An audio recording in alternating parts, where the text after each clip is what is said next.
神不保安不加索，神還原尋狗啟事。最近喺網上見到張尋狗啟事，以為係保安員亂咁話，邊有狗生得咁醜噶？但係見到本尊先知係神還原作品，呢隻唔通係敖拜養嘅狗，真係好似喎。初時仲以為係抽象畫，其實係寫實派。呢位一定係被保安工作耽誤咗嘅畫家，點知仲有張畫得更潦草嘅，以為畫得醜噶，原來係高手噶。呢幅畫成咁嘅，點認啊？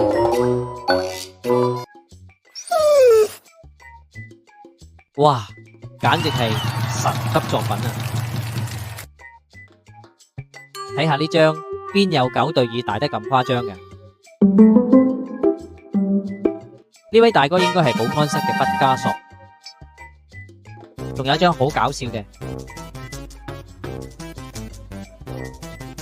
簡直係一模一樣，盡得神髓啊！呢隻狗對眼點解會咁噶？可以話抽象得嚟，又特別寫實。呢張簡直係畫出靈魂啊！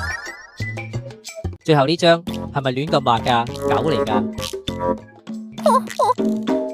作者簡直係天才，應該係美術學院嘅高材生。天才啊！